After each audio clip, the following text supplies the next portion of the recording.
sepanjang hari. Tuhan telah tolong kami untuk kami boleh beraktivitas. Engkau memberkati, menjaga, melindungi, dan dalam kondisi baik, sehat. Kami dengan penuh sukacita kami mau belajar lagi Jewish Insight dari Bapak Evangelis Ferry Hermawan Winoto PhD, ya Bapak. Terima kasih. Hikmat dan marifat berlimpah atasnya. Dia akan memberikan yang terbaik buat kami, ya Bapak, dan kami siap untuk menerimanya. Kalau ada salah dan dosa kami, ampuni salah dan dosa kami. Kami sungguh mau mendengar, ya Tuhan, bagaimana penjelasan, ya Tuhan, anak kepala rumah ibadat yang sakit, dan dalam waktu yang bersamaan perempuan yang sakit pendarahan selama 12 tahun. Dalam Matius, Markus, dan Lukas. Terima kasih Tuhan. Terima kasih bagi teman-teman kami untuk percepat mereka bergabung, sehingga mereka boleh mendengarkan dari awal, pertengahan, hingga pada akhirnya dengan baik. Terima kasih Tuhan, tolong ya Tuhan. Signal kami supaya semuanya baik dalam nama Tuhan Yesus. Dalam nama Tuhan Yesus tidak terganggu sama sekali. Suara kami ya Tuhan Yesus, Pak Ferry, suaranya juga terdengar dengan jelas. Terima kasih kami menangkap firman Tuhan ini yang akan diuraikan, dijelaskan kepada kami dengan baik. Sehingga kami bisa pakai di dalam kehidupan kami, keluarga kami, gereja kami, sekeliling kami, dan kemanapun kami Engkau utus. Di dalam nama Tuhan Yesus, agar cinta kami lebih bertambah-tambah lagi kepadamu, karena hanya Engkau yang layak dipuji, disembah, diagungkan, ditinggikan. Terima kasih Bapa, Tuhan Yesus dan Roh Kudus. Kami siap menerima pengajaran dari Bapak Evangelis Ferry Hermawan Winoto PhD. Dalam nama Tuhan Yesus, Tuhan dan Juru Selamat kami telah berdoa dan mengucap syukur. Haleluya. Amin. Selamat melayani Pak Ferry. Tuhan Yesus memberkati.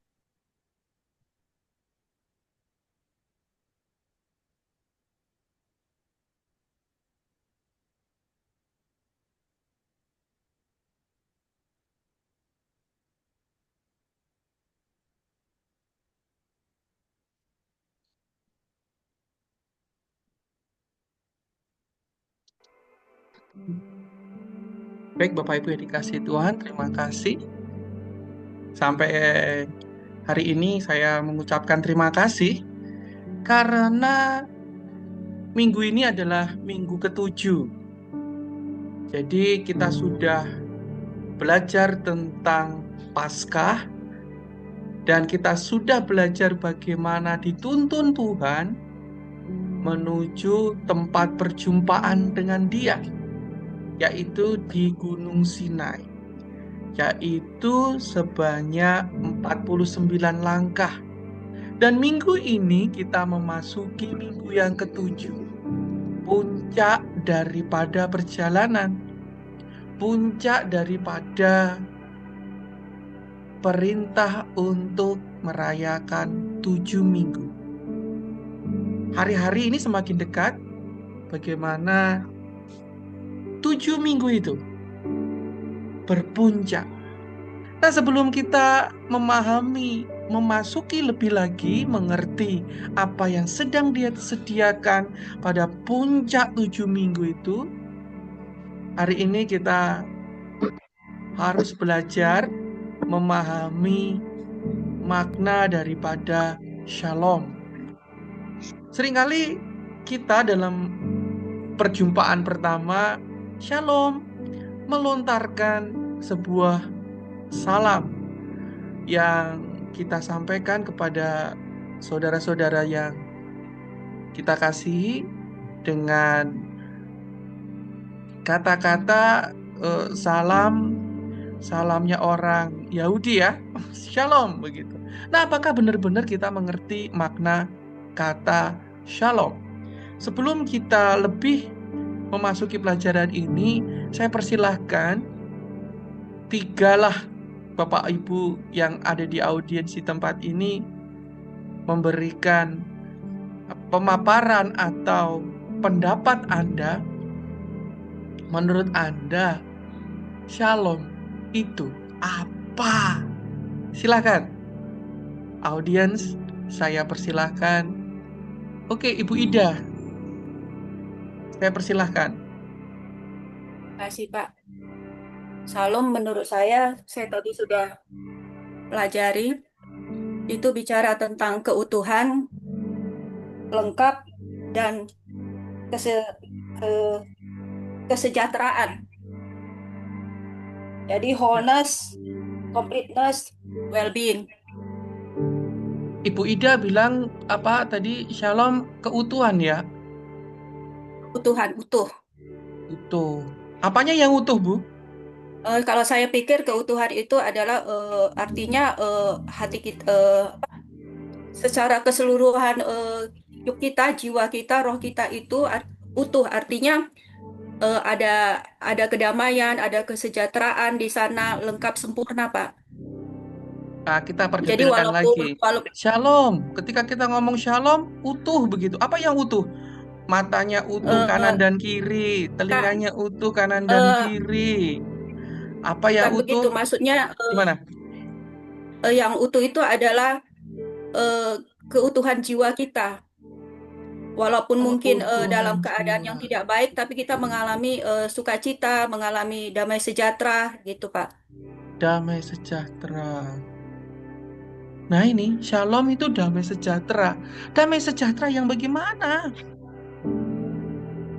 Damai sejahtera yang Damai bagaimana? sejahtera yang walaupun mungkin kita dalam keadaan mungkin ada sakit penyakit, ada kelemahan, ada hal-hal tidak menyenangkan dalam keadaan apapun, tapi kita merasakan ada damai karena di hati kita itu ada Tuhan Yesus, Pak.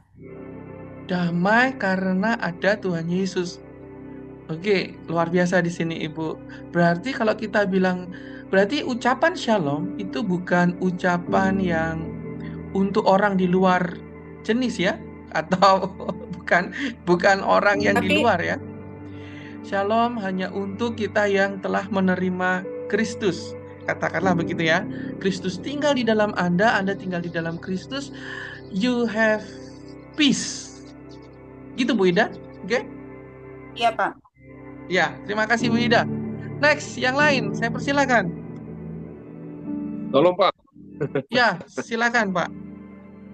Ya, salam. Arti kata salam itu dari bahasa Ibrani sebetulnya. Artinya itu damai sejahtera yang menggambarkan kedamaian atau kedamaian. Jadi dengan menyebut kata salam sambil kita mengangkat tangan, kita sudah mengempartasikan rasa damai sejahtera kepada orang lain. Impartasi damai sejahtera. Seperti apa tuh? Damai sejahtera seperti apa yang kita rasakan, kita berikan kepada orang lain, kepada sesama, saudara seiman kita. Kita memberikan apa yang kita rasa. Berarti berarti shalom itu sesuatu yang dirasa. Shalom itu sesuatu yang dia perasaan kah?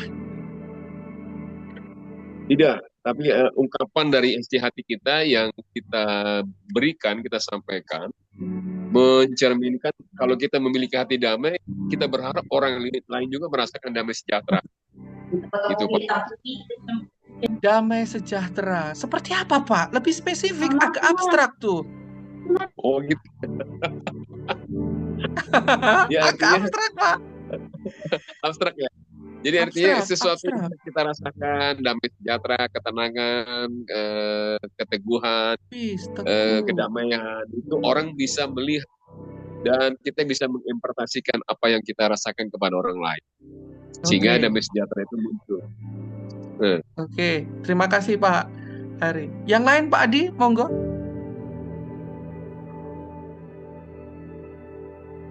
Ya Pak, damai sejahtera itu adalah satu kata shalom itu adalah satu damai sejahtera yang Tuhan pulihkan secara total dalam kehidupan kita. Jadi artinya shalom itu adalah sesuatu pemulihan yang total yang Tuhan berikan dalam kehidupan kita.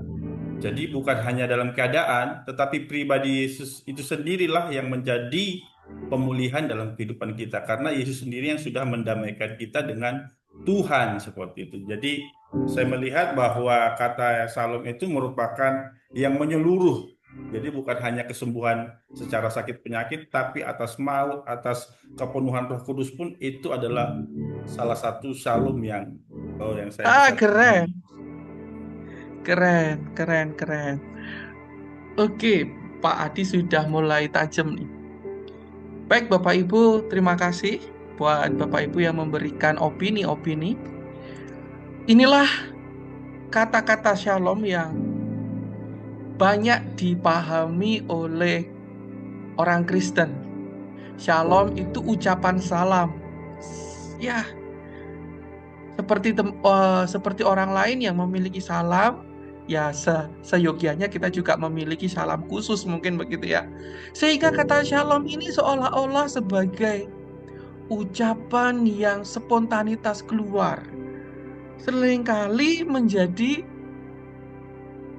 lip sync ada di dalam mulut kita, shalom gitu ya, seolah-olah kalau kita nggak ngomong shalom kita bukan orang Kristen gitu. Shalom diartikan juga sebagai tindakan tidak ada konflik, tidak ada perang. Ya kalau kita ketemu dengan Bapak Ibu kan kita kan nggak ada konflik nih. Ketemu dengan jemaat nggak ada konflik nih. Coba kalau kita ketemu sama orang yang jengkelin, konflik sama kita, apakah kita ngomong shalom gitu ya? Ketika kita ngomong shalom, orangnya dalam hati itu bedodok. Aduh, bedodok ini bahasa Jawa. Orangnya itu langsung jengkel. Lu bilang shalom, aku aja lihat kamu, aduh, tak ada shalom dalam hatiku. Bapak Ibu yang dikasihi Tuhan, shalom juga seringkali dipahami sebagian orang kesejahteraan jasmani. Shalom, ya kamu kira-kira semoga doa kami Anda dapat terima berkat, Anda sejahtera seperti saya sejahtera hari ini gitu ya. Juga secara emosi, mungkin seperti yang disampaikan oleh Pak Adi, seperti yang disampaikan oleh Pak Aris, emosi, peace, abstrak dia, hati yang damai, hati yang seperti dikasih air, gitu. Nah, juga kesejahteraan sosial, bahkan seringkali kata shalom merupakan image tercapainya kesejahteraan ekonomi. Kita semua berharap, kita semua berdoa, kita tidak memiliki problem ekonomi. Sehingga kita seringkali berdoa, shalom, damai sejahtera. Ya kita bisa merasa damai, kita bisa merasa peace kalau uang kita cukup. Kalau uang kita nggak cukup, tidak ada damai. Puyeng kepalanya, aduh gimana ini tagihan mau bayar. Tapi kalau uang melimpah, uang cukup, enak saja ngomong shalom gitu ya. Kemudian yang keempat, shalom sebagai hasil dari berkat Tuhan atas ketaatan dan kesalehan. Nah, seringkali shalom ini juga direpresentasikan, tadi juga ada yang Pak Adi dan Pak Aris katakan bahwa shalom itu Pak berkat dari Tuhan. Kita sedang mengucapkan berkat shalom kepada sesama kita, kepada orang-orang yang kita kasihi. Selanjutnya shalom dipahami sebagai kondisi yang utuh, tadi Bu Ida sampaikan, kondisi yang lengkap, tidak ada yang kurang, tidak ada yang hilang, nggak ada yang rusak. Mata juga dua ngelihat, telinga juga mendengar, semua nggak satu budek. Kaki juga bisa melangkah bersama, satu nggak diseret. Kan gitu ya, Bapak Ibu yang dikasihi Tuhan. Hari ini kita akan melihat makna kata shalom yang diajarkan oleh Yesus yang ada di dalam Alkitab. Sebelum kita mengerti, kita akan memasuki sebuah kisah yang mungkin secara pesat, secara tertulis, secara harafiah tidak memiliki kaitan dengan kata shalom. Tetapi hal ini terkait dalam layer-layer, bukan cuma pesat, tapi jauh ke dalam, ke remes, ke deras, bahkan ke short. Hari ini saya berdoa supaya pelajaran kita hari ini bukan cuma pelajaran, penyingkapan rahasia hari ini bukan cuma pemberian informasi kepada Bapak Ibu sekalian, tapi perjumpaan Bapak Ibu dalam minggu yang ke-7 dalam bagian yang memuncak bersama Sang Shalom, yaitu Tuhan Yesus itu sendiri. Bapak Ibu telah membaca di dalam rumah masing-masing kemarin. Di dalam Matius pasal 9 ayat yang ke-18 sampai dengan 26. Bapak Ibu juga telah membaca Markus pasal 5 ayat 21 sampai dengan 43. Juga di dalam Lukas pasal ke-8 ayat 40 sampai dengan 56. Ketiga Injil ini, jadi ada 4 Injil, yaitu Matius, Markus, Lukas, Yohanes. Tetapi ketiga Injil ini disebut Injil sinoptik. Matius, Markus, Lukas. Dan di dalam Matius, Markus, Lukas ada sebuah cerita, ada sebuah kesaksian apa yang dikerjakan oleh Tuhan Yesus pada masa pelayanannya di muka bumi ini. Tetapi ada sesuatu yang perlu kita amati bersama-sama. Ketika Tuhan Yesus, kalau kita lihat di dalam Injil Matius, Markus, Lukas pada perikop-perikop yang lain, apabila ada kisah penyembuhan, tentu itu seperti ada judul dan kemudian ceritanya satu saja. Misalkan Tuhan Yesus memberi makan 5.000 orang, kisahnya cuma begitu. Misalkan Tuhan Yesus menyembuhkan orang yang buta, kisahnya cuma itu. Tuhan Yesus mengusir setan, kisahnya cuma itu.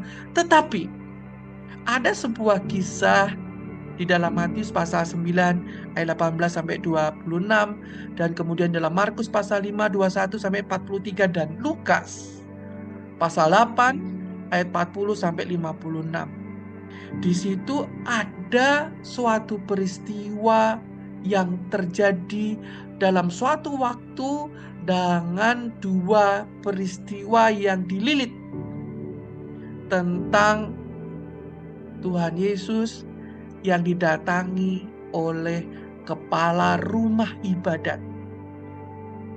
Dan ketika Tuhan Yesus menuju ke rumah kepala rumah ibadat tersebut, di tengah jalan dia selalu dikerumuni oleh banyak orang. Terjadi sesuatu hal. Dan tampaknya kita harus tahu bahwa tidak ada yang kebetulan. Kenapa narasi itu ditulis? Tentu ada pesan. Karena kita tahu, kita percaya bahwa Alkitab adalah firman Allah dan pesan Allah kepada kita. Lalu apa pesan Tuhan itu? Apa pesannya yang ingin dia sampaikan, yang ingin dia ajarkan dalam 2 narasi yang berbeda, dalam 2 kondisi yang berbeda, tetapi dililit jadi satu, tetapi digabung jadi satu. Mari Bapak Ibu yang sudah membaca Matius pasal 9, Markus pasal 5, Lukas pasal 8. Tadi sudah Bu Ida memberikan pendapat, Pak Aris sudah, Pak Adi sudah.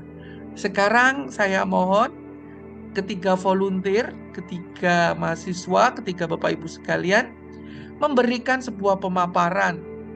Apa yang menurut Bapak Ibu ketahui sama yang terjadi dalam Matius pasal 9, Markus pasal 5, Lukas pasal 8 dari kedua kisah itu? Kesamaannya apa? Dan perbedaannya apa? Saya persilahkan Bapak Ibu yang lain untuk memberikan pemaparan atau penyampaian apa yang telah didapat. Waktu saya persilahkan. Mohon izin boleh Pak?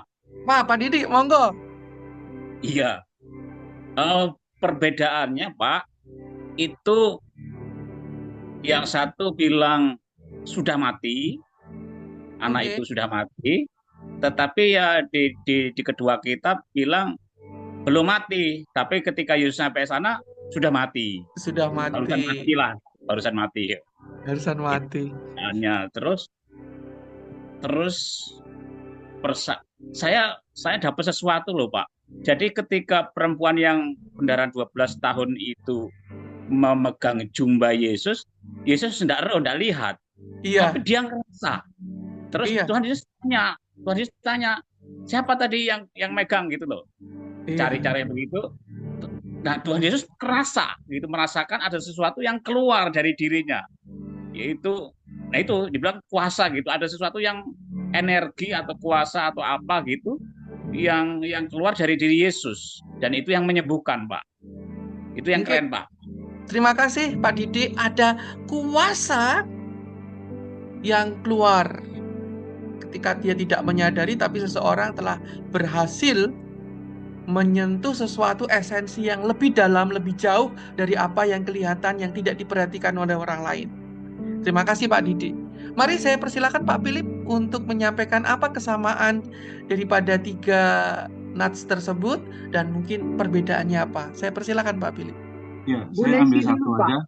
Bu Nancy dulu karena urutannya adalah Bu Nancy, Pak Philip, setelah itu Dr. Raymond. Thank you. Oke, terima kasih. Oke, Bu Nancy dulu. Silakan. Iya, terima kasih Pak Ferry dan Bu Ali. Kalau dari saya, setelah saya baca dari 3 perikop tadi, itu kesamaannya saya mendapatkan bahwa yang pertama, orang yang datang kepada Tuhan Yesus ini memiliki iman yang sungguh-sungguh. Jadi seperti kepala rumah ibadat, kalau di Matius tidak disebut nama, tapi di Markus dan Lukas disebut nama ya, yaitu Yairus. Dia mengatakan, Tuhan, anak saya mati, datanglah ke rumah dan jamahlah dia, maka dia hidup. Gitu. Jadi dia mempunyai iman yang kuat. Gitu. Kemudian sama juga seperti wanita yang perdarahan 12 tahun, dia juga menyampaikan hal yang sama, meskipun tidak dikatakan, tetapi dalam hati dia mengimani, kalau saya menjamah jumbai jubahnya, saya akan sembuh seperti itu. Itu iman ada kesamaan dia. Iman yang melompat daripada kondisi yang keadaan sebenarnya ya Bu ya. Ada iman yang jauh. Ya, sekalipun mereka bukan pengikut Tuhan Yesus yang selalu mengiringi Tuhan Yesus kemanapun Tuhan Yesus pergi ya. Jadi mungkin mereka hanya mendengar tentang Yesus, tapi mereka memiliki iman yang sangat kuat. Itu yang saya dapatkan. Itu yang pertama. Kemudian yang kedua, ini sama-sama ya. Jadi anak Yairus itu umurnya 12 tahun umurnya ini ya. Tapi kalau yang perempuan tadi sakitnya 12 tahun. Saya menemukan angka 12 tahun ini kok ada angka itu, mungkin nanti Bapak terima kasih Bu Nancy. Bu Nancy sudah mulai mengerucut nih. Oke, next. Kemudian yang ketiga, saya melihat ketika Tuhan Yesus mau datang ke rumah Yairus, dia hanya memilih orang-orang tertentu. Ini juga menjadi pertanyaan bagi saya. Keren. Ada sesuatu yang dikhususkan, yang lain suruh pergi. What happened di situ kan? Jadi dia hanya membawa Petrus, Yakobus, dan Yohanes ke rumah itu. Bahkan ketika masuk ke kamar Tuhan Yesus mau membangkitkan anak Yairus, dia bahkan menyuruh orang-orang yang tertawa. Jadi ketika dia bilang anak ini tidak mati, dia hanya tidur. Dan orang-orang menertawakan itu. Dan saya lihat orang-orang yang menertawakan itu tidak dilibatkan dalam proses pembangkitan ini. Jadi mereka diusir, disuruh keluar. Jadi saya pikir mungkin itu bisa istilahnya ya peremehan atau iman yang kurang itu bisa menghambat proses itu. Saya pikir seperti itu ya Pak ya. Jadi orang yang menertawakan itu diusir keluar, dan yang diajak masuk ke kamar anak Yairus hanya Petrus, Yakobus, Yohanes, dan kedua orang tuanya. Itu. Terima kasih Bu Nancy. Ada lagi? Ya mungkin sementara itu dulu Pak ya. Terima kasih Bu Nancy. Oke, selanjutnya Pak, saya persilakan. Pak Philip ya? Ya, saya. Pak Philip, silakan. Baik, tadi sudah diborong Bu Nancy semua, tapi saya lebih memperdalam aja di angka 12. Ya, dan nanti ada semacam kuasa dan energi ya. Oke, di 12 adalah kenapa 12 ketemu 12? Tadi sakit selama 12 tahun dan juga usia 12 ya. Itu menunjukkan angka kesempurnaan, pencerahan spiritual. Jadi ada angka Allah dan manusia, 34 itu, ya kan? Dan selalu apa-apa, coba lihat mulut Tuhan Yesus 12, dan juga ada permata 12, ada juga 12 suku. Ya, itu adalah hal-hal penyatuan yang luar biasa di situ ya. Dalam 2 cerita, 2 kondisi berbeda, tapi penyatuan kisah.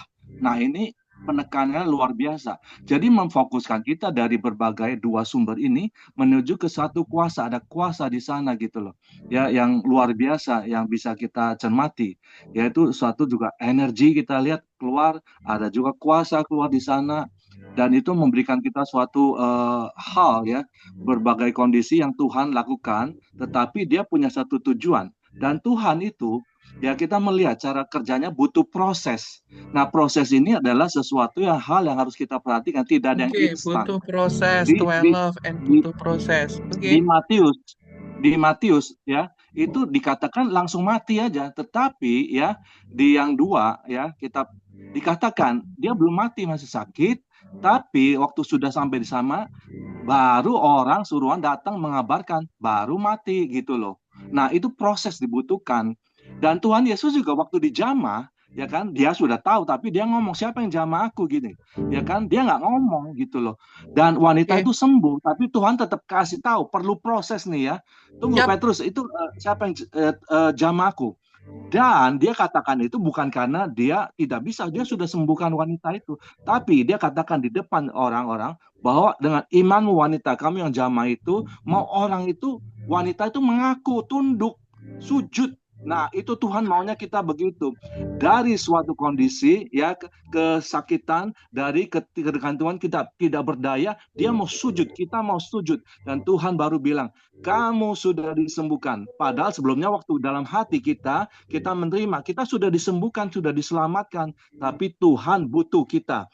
Butuh kita seperti di kelas ini untuk belajar. Itu, terima kasih. Thank you. Terima kasih Pak Philip. Ada banyak detail yang mulai Bapak Ibu lihat. Saya yakin pasti ada sesuatu yang Bapak Ibu nanti dengan detail-detail seperti itu, you will be get something. Anda akan mendapatkan sesuatu karena Roh Kudus sedang mempersiapkan sesuatu yang lebih dalam. Selanjutnya saya minta Pak Dr. Raymond. Silakan Pak Dr. Raymond. Halo Pak dosen, Pak Ferry luar biasa. Akhirnya karena sudah dibahas sama dua teman yang tadi, sepertinya sudah lengkap. Hanya saya melihat di buku Matius dan di buku Lukas, di wanita tadi target jubah. Jadi bukan sekedar jubah seperti di film-film itu, dijamah bahunya, disentuh tangannya, bukan. Tapi di Matius dan Lukas, wanita ini targetnya jumbai jubah Yesus. Tentu punya nilai deras atau shot di sana. Kemudian kalau lihat dari buku Matius, konteks historisnya, ini anak kepala rumah ibadat dihadapkan head to head ceritanya dengan wanita najis yang terisolasi dari Ka'bah. Kepala rumah ibadat, ada kenajisan di sana. Ya, dan ini seorang wanita najis yang terisolasi dari Ka'bah. Kemudian selama 12 tahun. 12 tahun. Kemudian yang literal, bagaimana Yairus percaya, wanita percaya, dan Yesus menegaskan iman yang menyembuhkan. Ada struktur naratifnya, yaitu melampaui batas sosial. Yesus bisa menjamah seorang yang najis menjadi tidak najis. Kalau kepala rumah ibadat menjamah wanita yang najis ini, maka kepala rumah ibadat ini pasti menjadi najis. Yesus tidak. Kedua kontras tadi. Bapak tahu detailnya di situ juga. Oke, right. Wow, luar biasa sekali. Terima kasih Pak Raymond. Ada lagi Pak Dokter? Yesus melayani tanpa memandang status. Kemudian 12 tahun terpisah dan dipulihkan oleh Shalom itu sendiri, yaitu anak manusia. Kebangkitan Yairus adalah bukti kebangkitan rohani kita nanti, kebangkitan anak Yairus, dan angka 12 menunjukkan suku Israel. Kemudian makna teologisnya sembuh fisik, pulih hubungan, dan iman yang menyembuhkan. Kemudian ada angka mistis yang tadi, angka 12 tadi seperti sudah disebutkan. Tapi saya melihat di situ tentang jumbai itu, tradisi tzitzit itu. Tradisi tzitzit katanya jumbai itu adalah melambangkan hukum. di mana orang itu menghafal Taurat dan yang dia hafal dia taruh di jubah itu. Wow, keren Pak Raymond. Good. Terima kasih Pak dosen. Iya. Terima kasih Pak Raymond. Satu lagi ya, ada yang mengangkat tangan, saya kasih Ibu waktu. Novida. Ya, Ibu Ida tadi sudah. Mungkin 1 menit Bu Ida, saya persilakan memaparkan something. Ya, yang saya melihat di situ dalam Matius, Markus, Lukas ini, di Markus dan Lukas itu, kalau di Markus itu ada di ayat 34 dan di Lukas itu di ayat 48. Di situ bahasa Yunaninya dikatakan Irene, yang kalau dalam bahasa Ibraninya Shalom. Jadi memang ini narsnya ini membicarakan tentang Shalom. Kalau di Matius saya tidak menemukan kata Irene tersebut, cuma di Markus dan di Lukas. Dan yang kemudian detail sampai natsnya ya Bu, keren. Ya. Kemudian jadi lupa kan Pak. Yang kemudian ya persamaan mereka itu tadi di angka 12, saya juga mempelajari angka 12 itu. Kalau kita lihat dari perempuan yang pendarahan itu, dia begitu, kita bisa bilang dia mati secara rohani karena spiritual, karena kalau dia mati secara hubungannya ekonomi semua, tetapi saya sorot di kematian rohani dalam arti karena kenajisannya itu dia tidak bisa melakukan ritual-ritual agama, artinya dia tidak terhubung lagi dengan Tuhannya.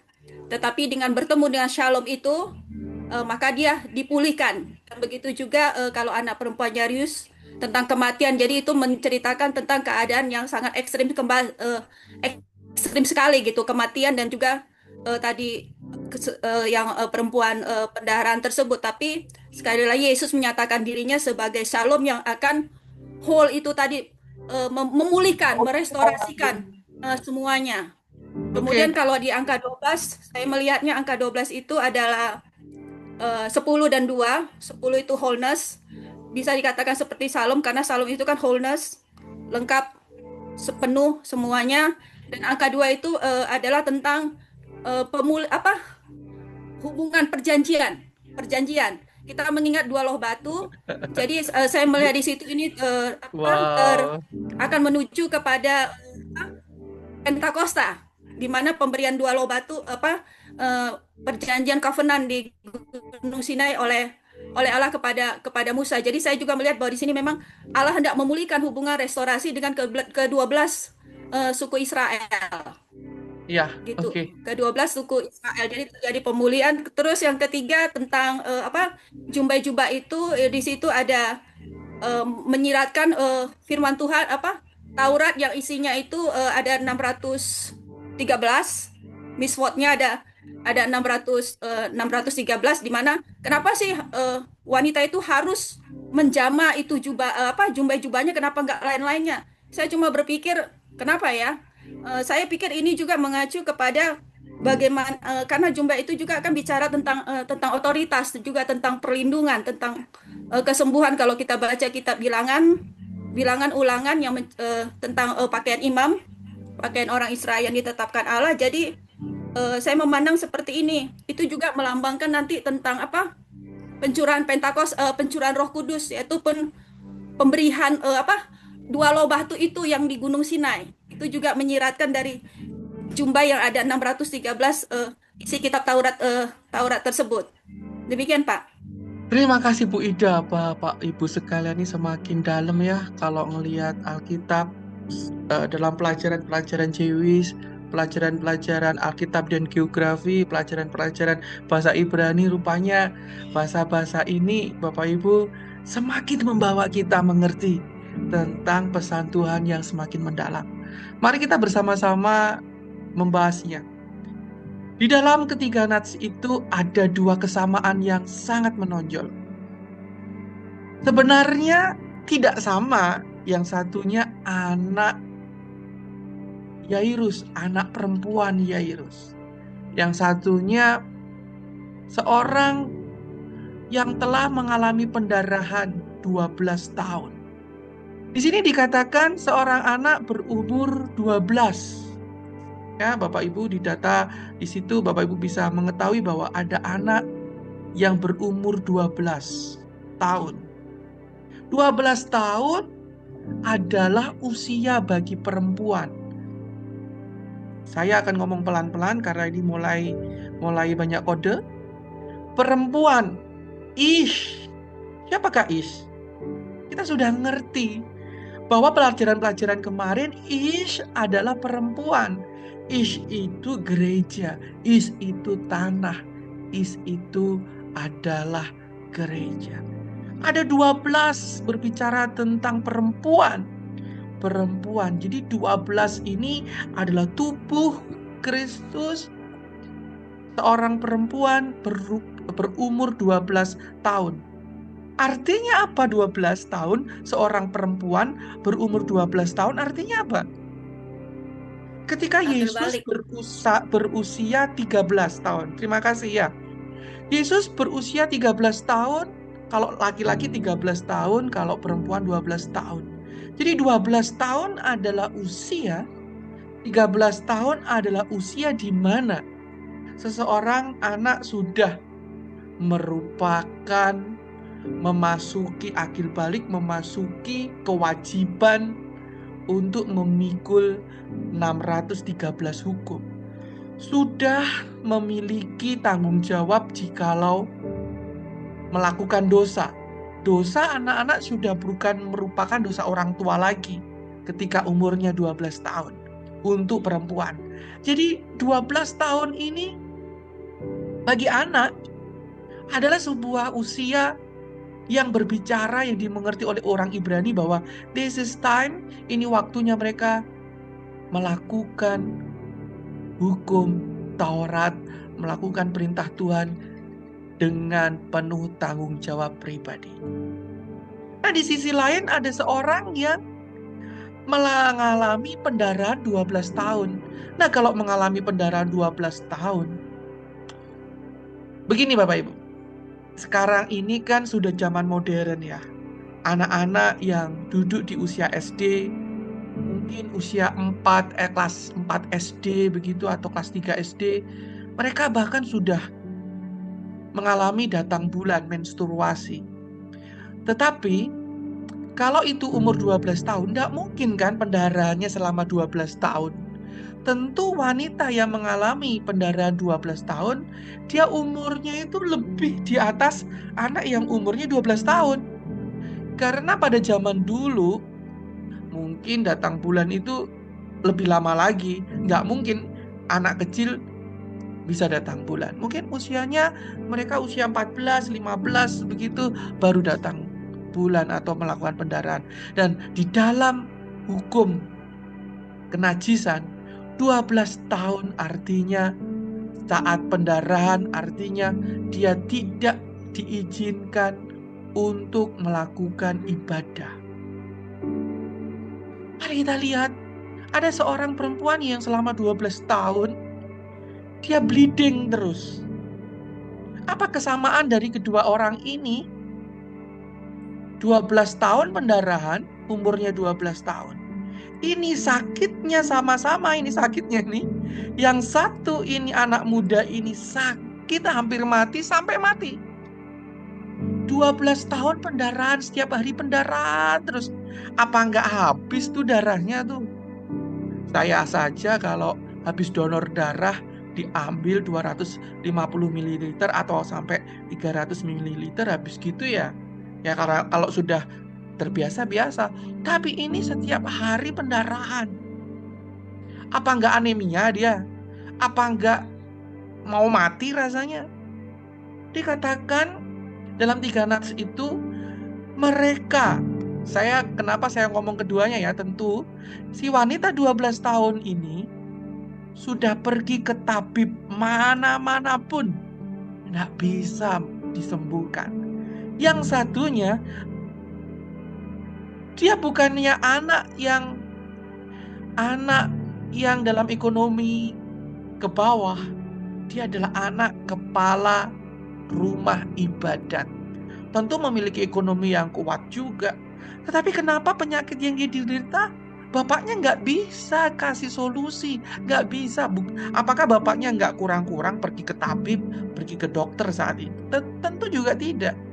Artinya mereka berdua benar-benar dalam kondisi yang tidak tertolong, tidak memiliki pertolongan, tidak memiliki jalan untuk kesembuhan dalam kehidupan mereka. Yang satunya hampir mati, yang satunya juga hampir mati 12 tahun. Yang satunya sampai mati. Bayangin Bapak Ibu yang dikasih Tuhan.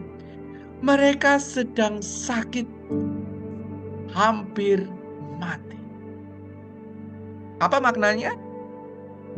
Perempuan, gereja, anak-anak Tuhan, baik yang masih muda ataupun yang sudah tua, jemaat-jemaat baik yang masih muda maupun sudah tua.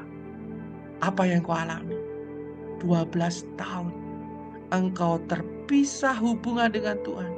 Ada pertolongan yang engkau inginkan tetapi engkau berharap dan belum menerimanya. Engkau sudah pergi ke semua tabib di muka bumi ini. Tidak ada solusi di sini. Engkau sudah konsultasi ke semua psikolog, ternyata Anda tidak tertolong dan mungkin Anda sudah gila. Habis uangnya. Ada 12. 12 itu 10 dan 2. 10 itu penuh. Sakitnya penuh. Nggak bisa ketolong. Penuh sekali sakitnya di sini. Sampai membawa kepada kematian. Lalu apa kaitannya dengan hal ini? Ada kesamaan yang lain lagi. Saya mau point of view ya Bapak Ibu ya. Point of view-nya begini. Ketika Yairus itu disebut di situ. Jadi Bapak Ibu dalam Alkitab, segala sesuatu yang disebut tidak pernah tidak memiliki makna. Terus ujuk-ujuk disebut. Di satu sisi disebut kepala rumah ibadah. Nats ini benar-benar nats luar biasa. Dan ketika saya membaca, Tuhan Engkau sangat-sangat luar biasa. Yairus adalah kepala rumah ibadat. Apa kesamaan Yairus dengan Yesus? Yesus juga kepala rumah ibadat. Dia adalah imam agung bagi Anda dan saya. Dia adalah kepala gereja. Ketika saya melihat nats ini, saya melompat. Kepala rumah ibadat duniawi bersujud menyatakan ketidakmampuannya dia kepada kepala rumah ibadat surgawi. Ketika saya melihat makna kata Yairus,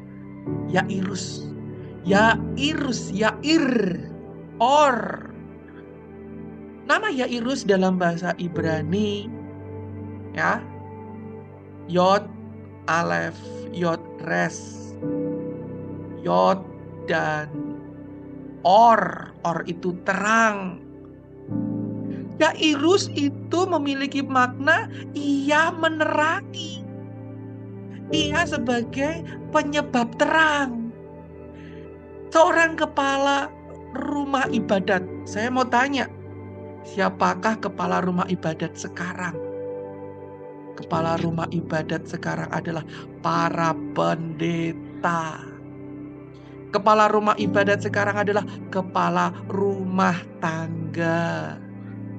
Bapak Ibu yang dikasihi Tuhan, ada kepala rumah ibadat yang membawa terang. Sama Yesus. Yesus siapa? Dia adalah sang terang daripada Elohim yang sesungguhnya. Jadi gini, apa perbedaan? Sekarang kita sudah lihat tadi persamaan, mari kita lihat perbedaan. Perbedaan apa yang dapat kita lihat dari Yairus ini dan wanita yang pendarahan 12 tahun ini? Kalau wanita pendarahan 12 tahun ini memiliki iman direct Iman langsung. Apabila aku menjamah jubahnya saja, aku akan mendapatkan kesembuhan. Jadi iman daripada si penderita mendapatkan kesembuhan langsung direct. Tetapi anak daripada Yairus yang namanya tidak disebut, ya, anak daripada Yairus memperoleh kesembuhan karena iman dari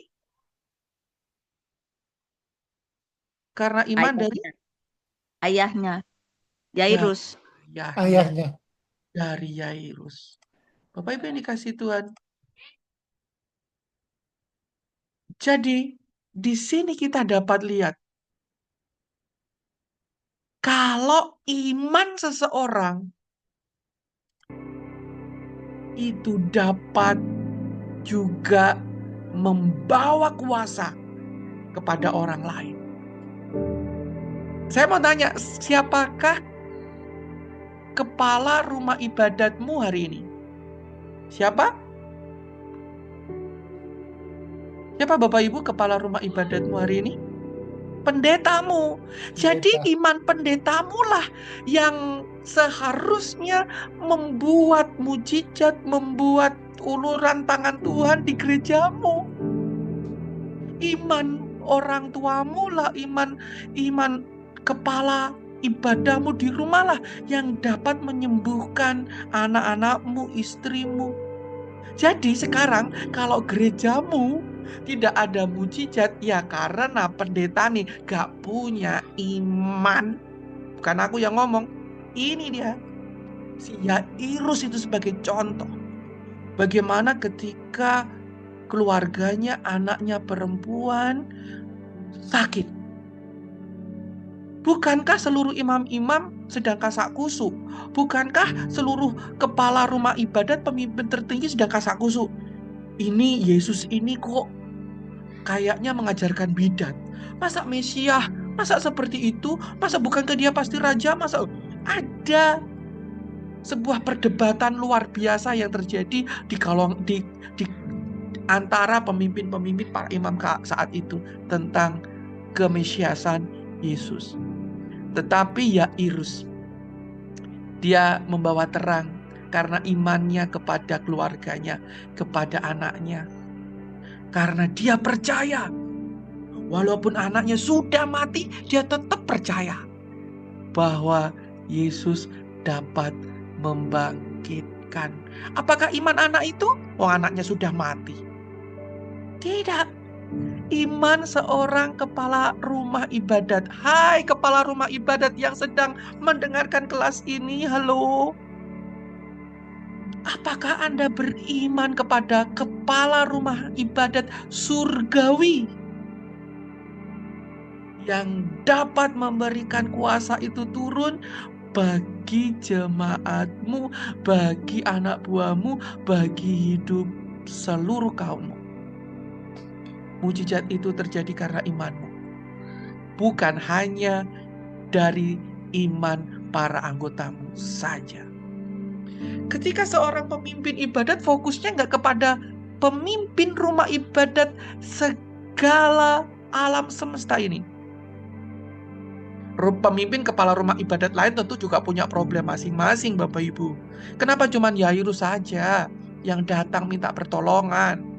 Bukankah kepala rumah ibadat banyak di negeri itu yang punya masalah?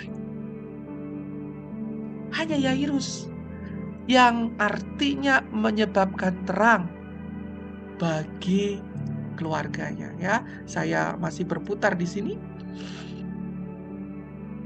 Di saat itulah, ya tadi Dr. Raymond mengatakan sesuatu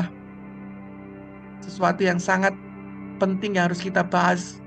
Bagaimana perempuan itu memiliki sebuah iman daripada yang disebut kraspedon atau rumbai-rumbai atau ujung jubah Yesus. Apa itu kraspedon? Apa ujung jubah? Apa iman daripada perempuan itu sehingga dia tahu ketika dia lemes, orang anemia itu pasti lemes. Ketika dia di dalam kelemesan, kelemahan, lagi bleeding, dia menekatkan dirinya, dia nggak ngomong-ngomong, nggak minta tolong sama murid-murid, tolong dong Yesus jamah saya, tidak. Karena kalau diketahui bahwa dia itu lagi pendarahan, pasti dia diusir. Pasti, karena orang nggak mau touch dia, karena orang nggak mau pegang dia. Karena orang yang megang ikut najis. Jadi dia diam aja. Dia menerobos dengan sekuat tenaga kerumunan itu. Dan dia, point of view-nya dia terhadap ujung jumbai kepala rumah ibadat seluruh alam semesta. What happened? Apa yang ada di dalam benaknya? Kita lihat kraspendon ini adalah memiliki arti pinggiran, ujung pakaian. Tadi Dr. Raymond sudah bilang bahasa Ibraninya adalah tisit. Dan tisit ini sepadan dengan kata Ibrani kanaf atau sudut tepi ujung.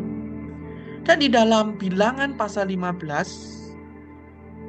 ayat 38 sampai 40 sekian itu merupakan ketetapan yang harus diperbuat, dikenakan oleh seluruh bangsa Israel. Dan itu adalah suatu perintah daripada Tuhan Allah itu sendiri. Di dalam Bilangan 15 ayat 37 sampai 41, demikianlah bunyi firman Tuhan.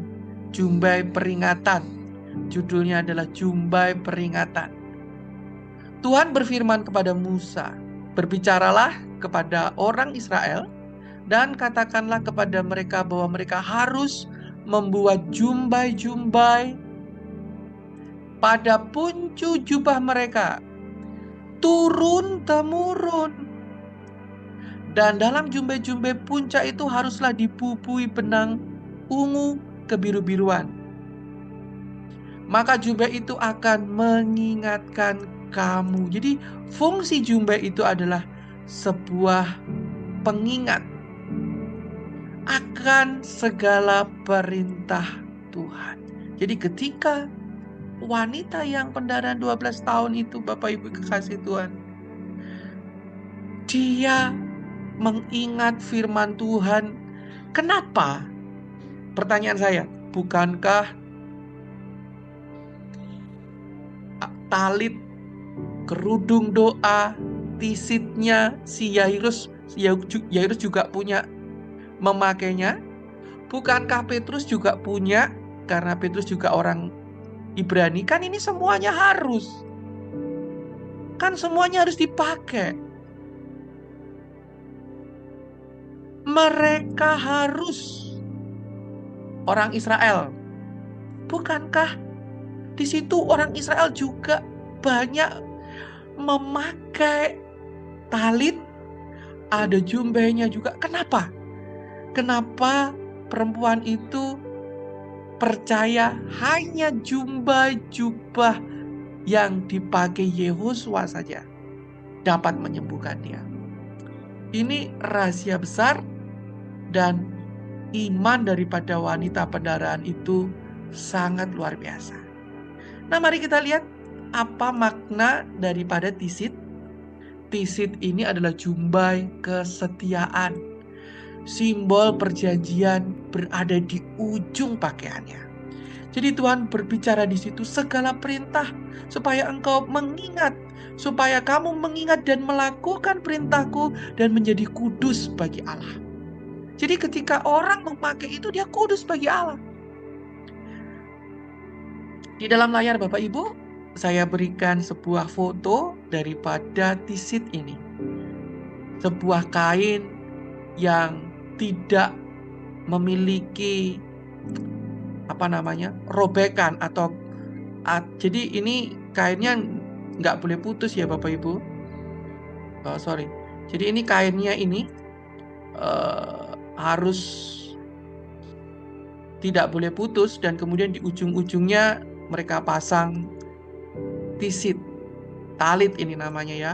Dan kain tersebut hanya dilubangi tengahnya, kemudian dipakai di dalam baju mereka. Kaos kayak baju yang saya pakai ini karena ada jahitan saya di lengan-lengan, tidak boleh, tidak masuk dalam itu. Jadi itu harus benar-benar satu lembar kain yang memiliki 4 ujung, dan di ujung-ujungnya diberi sebuah tali.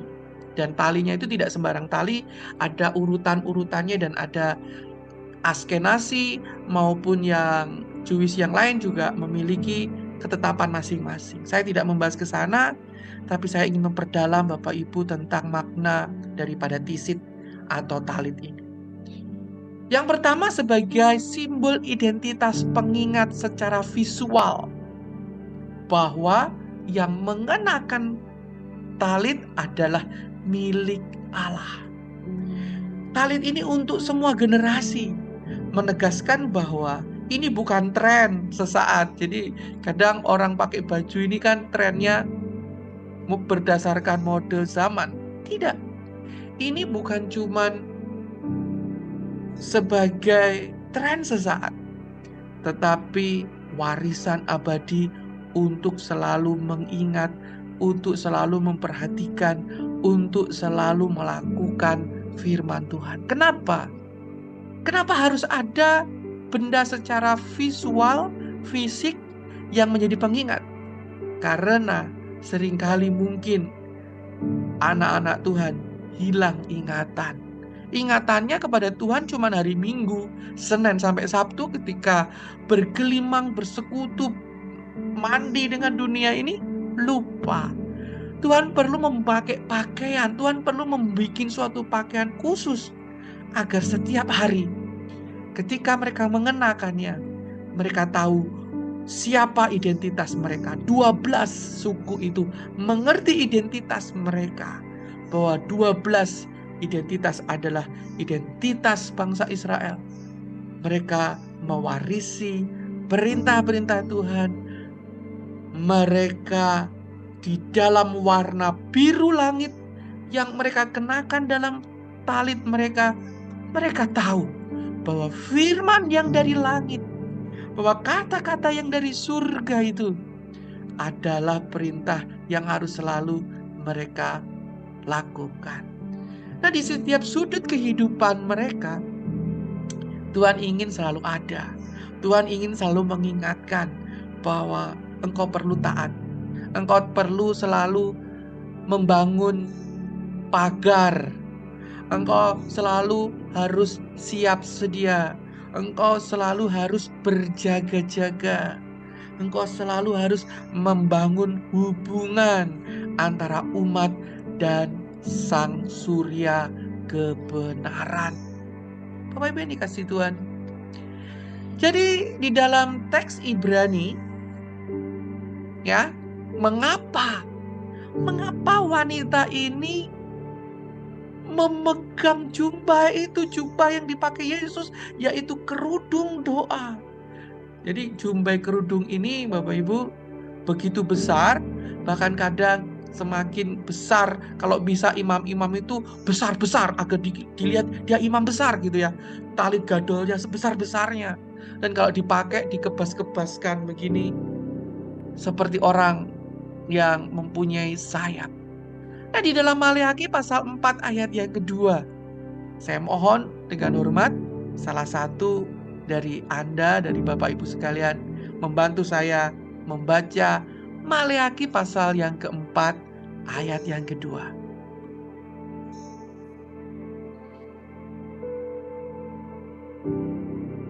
Maleakhi 4 ayat yang kedua.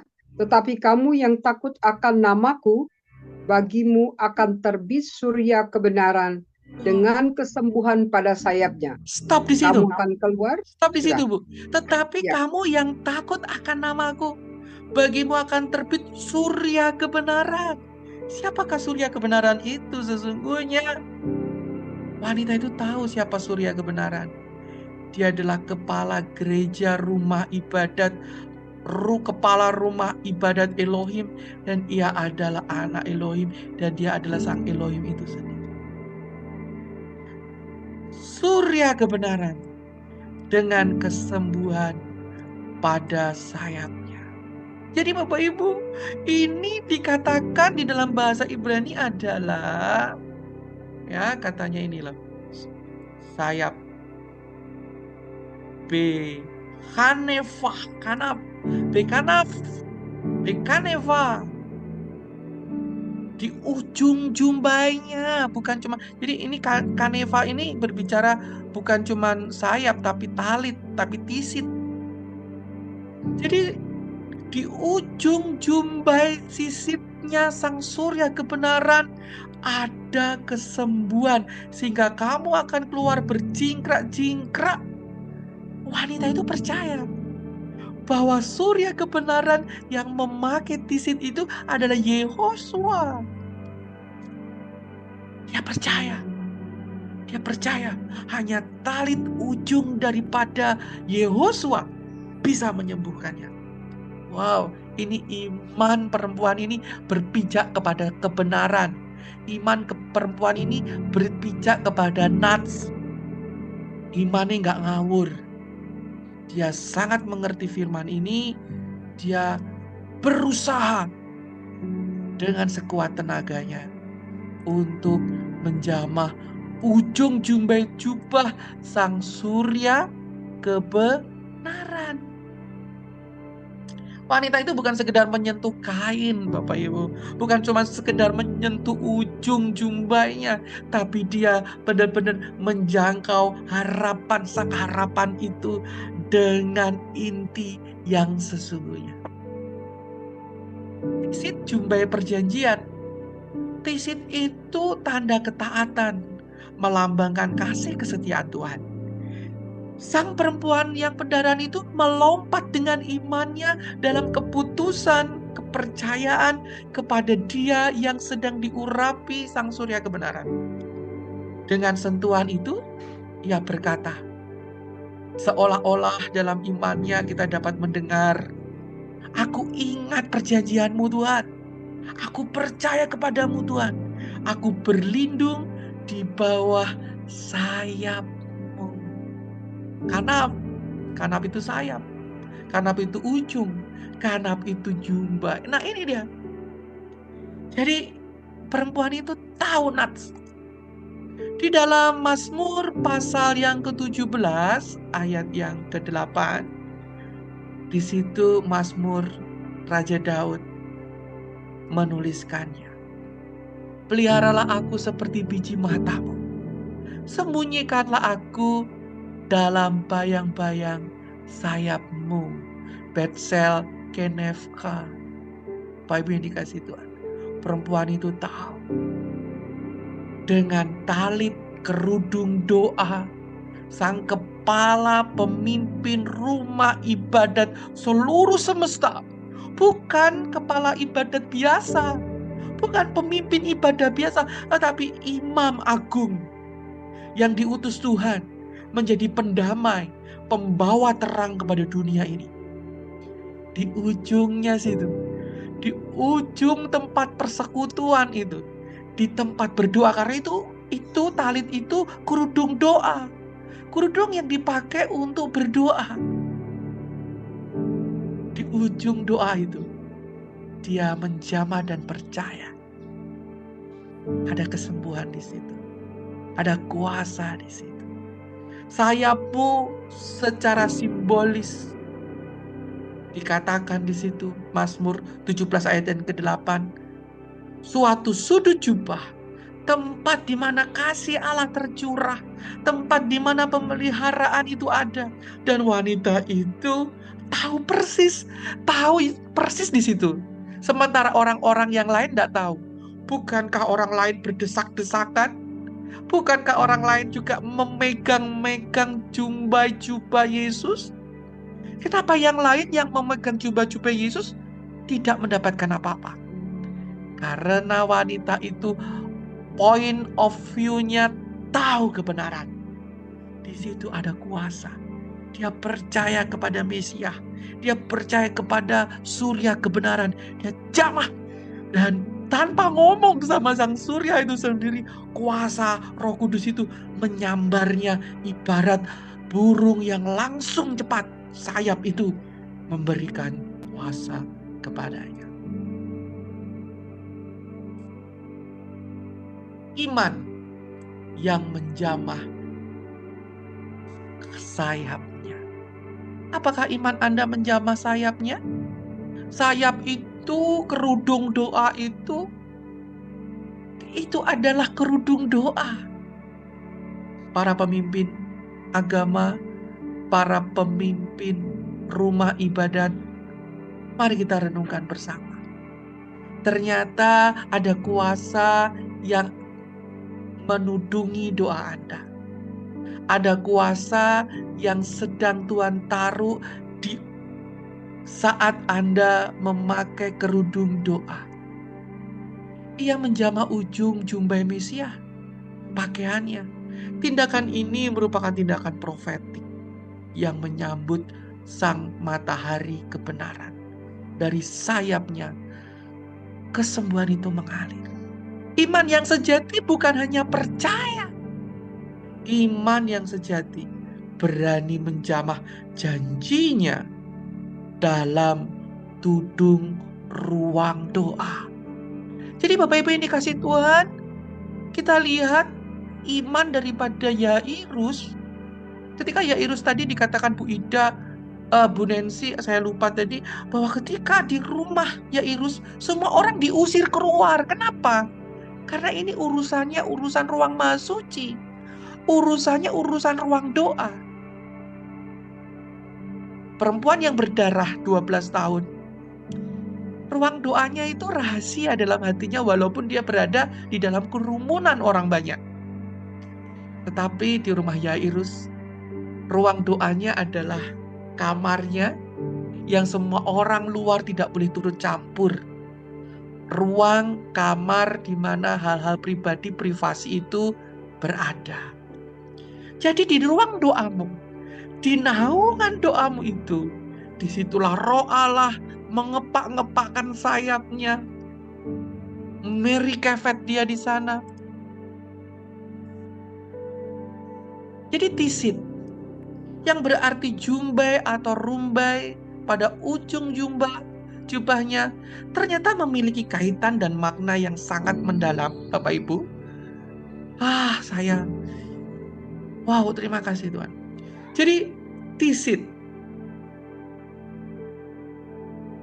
ujung kanaf itu memiliki kata yang terhubung dengan natsah. Natsah itu terbang. Jadi ujung sayap, ujung jumbai itu terkoneksi dengan kata terbang. Dia terkoneksi dengan kata juga hitsah dalam bentuk yang lain. Hitpailnya dia dengan hitsah yang berarti berjuang. Artinya apa? Ketika Anda berdoa, Anda sedang terbang. Ketika sedang terbang, Anda perlu berusaha karena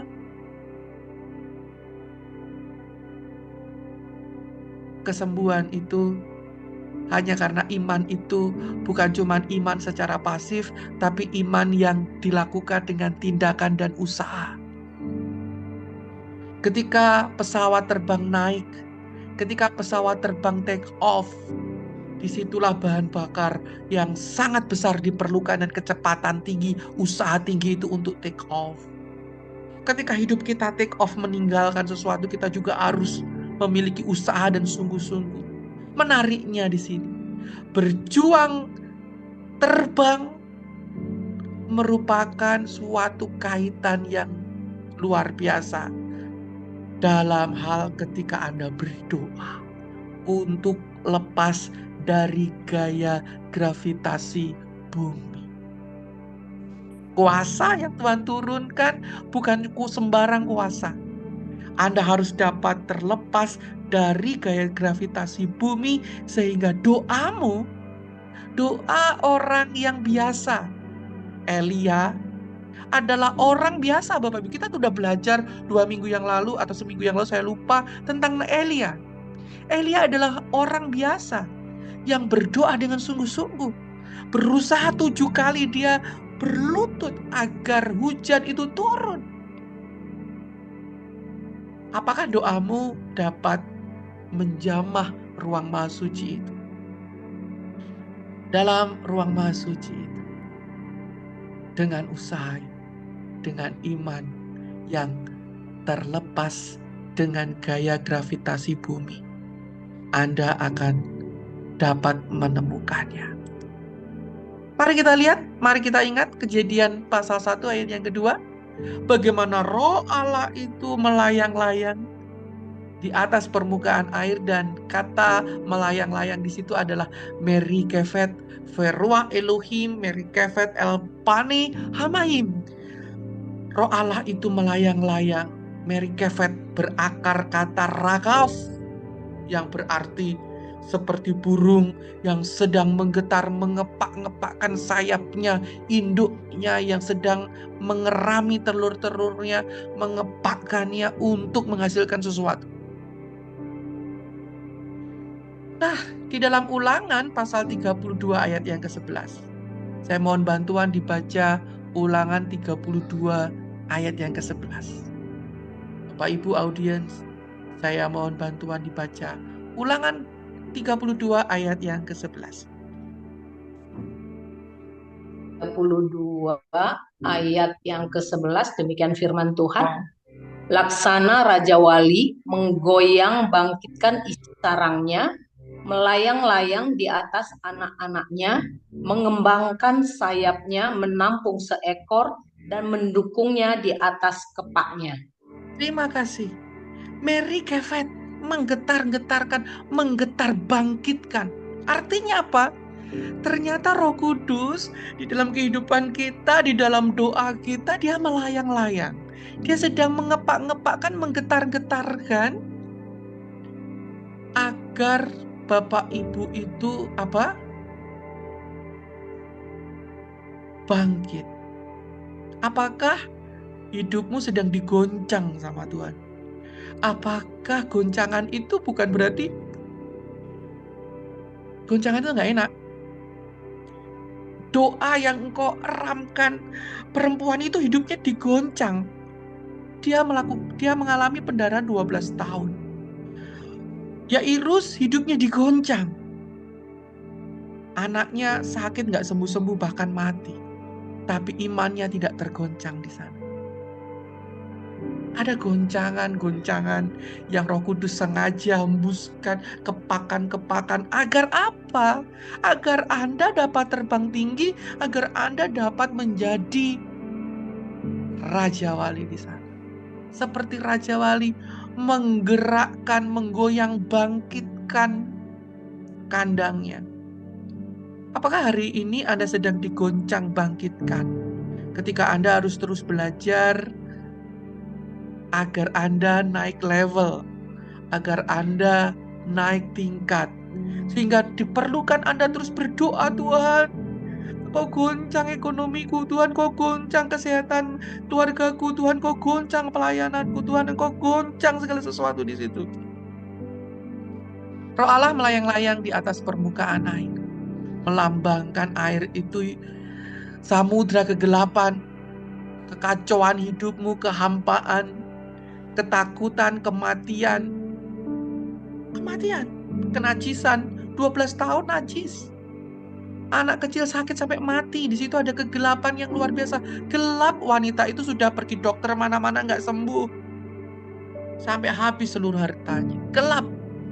Tetapi justru Roh Elohim itu yang di dalam kepak sayapnya siap menghangatkan, siap memberi petunjuk, siap menghidupkan. Sebuah gambaran damai ilahi yang mendahului penciptaan. Jadi damai itu, ya, kita akan mengerti kenapa ada di sini damai. Nah, merikefet bukan hanya melayang. Merikefet itu menyelimuti, menenangkan, memberi shalom sebelum terang itu keluar lagi. Bapak Ibu yang dikasih Tuhan, ketika Anda berdoa di dalam segala kondisimu, bukankah Roh Kudus sedang mengepakkan sayapnya mendekap engkau dengan sayapnya sehingga damai sejahtera yang melampaui akal pikiranmu itu ada di sana. Nah, mari kita lihat dengan baik-baik kata damai sejahtera apa yang Yesus ajarkan. Jadi kita tidak belajar daripada kata orang, kita belajar daripada Alkitab. Alkitab menerangkan Alkitab. Mari dengan seksama Bapak Ibu, saya ajak Bapak Ibu membaca Yohanes pasal 20. Bukalah Yohanes pasal 20 dan kita akan start membaca pada ayat yang ke-19. Yohanes 20 ayat yang ke-19. Saya persilahkan. Yohanes pasal 20 ayat 19. Ketika hari sudah malam pada hari pertama minggu itu, berkumpullah murid-murid Yesus di suatu tempat dengan pintu-pintu. Stop dulu. Jadi, coba diulangi lagi, kapankah itu terjadi? Pada hari pertama, pada harinya sudah malam. Pada hari pertama minggu itu. Pada hari pertama minggu itu, kapankah itu? Kalau Bapak Ibu baca sebelumnya adalah saat Yesus menyampaikan diri, saat Yesus bangkit, itu hari pertama. Yesus bangkit pada pagi hari. Lah ini malam harinya Bapak Ibu. Jadi itu masih pada hitungan Omer yang kedua. Kalau dalam hitungan Yahudi. Jadi pada hari itu juga. Pada malam hari. Jadi itu masih in the beginning saat Omer yang di depan. Pada minggu pertama di depan. Ini bukan hari ke-50, tetapi ini penampakan Yesus yang pertama kali. Jadi itu adalah hari yang accounting pertama kali, Omer yang pertama kali. Silakan Ibu baca lagi. Ketika hari sudah malam pada hari pertama minggu itu, berkumpullah murid-murid Yesus di suatu tempat dengan pintu-pintu yang terkunci, karena mereka takut kepada orang-orang Yahudi. Pada waktu itu, datanglah Yesus dan berdiri di tengah-tengah mereka dan berkata, "Damai sejahtera bagi kamu." Terima kasih. Lalu setelah dia ngomong damai sejahtera itu apa yang dia lakukan? Lalu next Bu, ayat selanjutnya mungkin. Sesudah berkata demikian, ia menunjukkan tangannya dan lambungnya kepada mereka. Nah, jadi ketika Yesus ngomong yang pertama, damai sejahtera bagimu, dia menunjukkan tangannya yang terlubang paku dan lambungnya. Artinya apa? Damai sejahtera bagimu adalah dari tangan yang terlubang paku dan lambung. Artinya apa? Damai sejahtera bagimu karena aku tuh sudah bangkit. Karena aku dari penderitaan sudah bangkit. Inilah aku yang memberikan pembebasan. Inilah aku yang telah menjadi korban bagi kamu untuk selama-lamanya. Yesus mengatakan, jadi ketika Paskah itu adalah damai sejahtera. Keselamatan itu membawa damai sejahtera. Membawa hubungan yang pulih antara Bapa dan kita. Membuka jalan hubungan yang rusak. Itu damai sejahtera. Damai sejahtera yang pertama. Next Bu, baca lagi.